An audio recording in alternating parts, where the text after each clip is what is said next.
Hello दोस्तों, welcome to my channel Shriram study point में आप लोगों का स्वागत है। हम लोगों ने पिछले वीडियो में क्लास 10th का जो इतिहास होता है उसका फर्स्ट चैप्टर का 15 क्वेश्चन कर चुके हैं। आज उससे आगे जो है वीवीआई क्वेश्चन उसको हम लोग करने वाले हैं। तो देखिए, फर्स्ट नंबर क्वेश्चन क्या है। फ्रांस में किस शासक वंश की स्थापना वियना कांग्रेस के द्वारा की गई थी? क्या है, फ्रांस में किस शासक वंश की स्थापना वियना कांग्रेस के द्वारा की गई थी? तो क्या है आंसर में बुर्बो वंश। क्या है, बुर्बो वंश। चलिए हम लोग सेकेंड नंबर क्वेश्चन को देखते हैं। क्या है, यूरोपीय सभ्यता का पालना किसे कहा जाता था? क्या है, यूरोपीय सभ्यता का पालना किसे कहा जाता था? तो यूरोपीय सभ्यता का जो पालना है वो तुर्की को कहा जाता था। क्या, तुर्की को। चलिए हम लोग थर्ड नंबर क्वेश्चन को देखते हैं। यूरोप, क्या है, यूरोप का मरीज किसे कहा जाता था? क्या है, यूरोप का मरीज किसे कहा जाता था? तो यूरोप का जो मरीज है वो तुर्की को कहा जाता था, तुर्की को। चलिए हम लोग फोर्थ नंबर क्वेश्चन को देखते हैं। बिस्मार्क क्या था?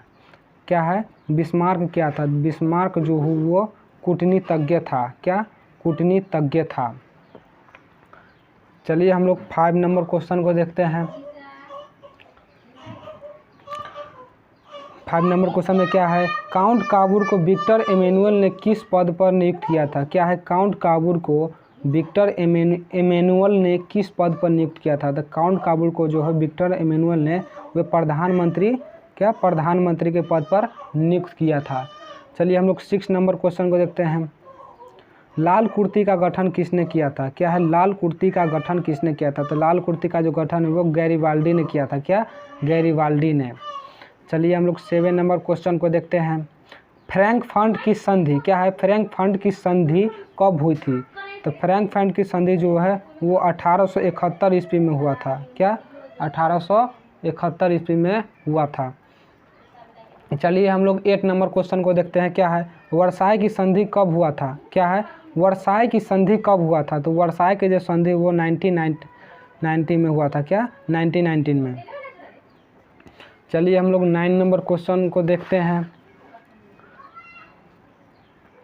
चलिए 9 नंबर क्वेश्चन को देखते हैं। क्या है, गैरीबाल्डी पेशे से क्या था? तो गैरीबाल्डी जो है पेशे से नाविक था, एक्सप्लोरर। गैरीबाल्डी जो है पेशे से नाविक था। चलिए हम लोग 10 नंबर क्वेश्चन को देखते हैं। वार एंड पीस किसकी रचना है? क्या है, वार एंड पीस किसकी रचना है? तो वार एंड पीस जो है लियो टॉल्स्टॉय की रचना है। क्या है, लियो टॉल्स्टॉय। चलिए हम लोग आगे देखते हैं। 11 नंबर क्वेश्चन में क्या है, किस युद्ध के बाद जर्मनी का एकीकरण पूरा हुआ? क्या है, किस युद्ध के बाद जर्मनी का एकीकरण पूरा हुआ? तो सेडान। क्या है, सेडान। ये गलती आ गया है लेकिन आप लोग, क्या है, सेडान है, सेडान। सेडान का युद्ध के बाद जर्मनी का एकीकरण पूरा हुआ। चलिए हम लोग 12 नंबर क्वेश्चन को देखते हैं। क्या है, किस युद्ध के बाद इटली का एकीकरण पूरा हुआ? क्या है, किस युद्ध के बाद इटली का एकीकरण पूरा हुआ? तो सीडान का युद्ध। सीडान के युद्ध के बाद जो है इटली का एकीकरण पूरा हुआ।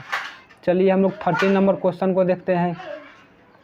क्या है, सन 1870 में फ्रांस और प्रासा के बीच युद्ध कहाँ हुआ था? क्या, कहाँ हुआ था? सन 1870 में फ्रांस और प्रासा के बीच जो युद्ध वो सीडान में हुआ था, सीडान में। चलिए हम लोग 14 नंबर क्वेश्चन को देखते हैं।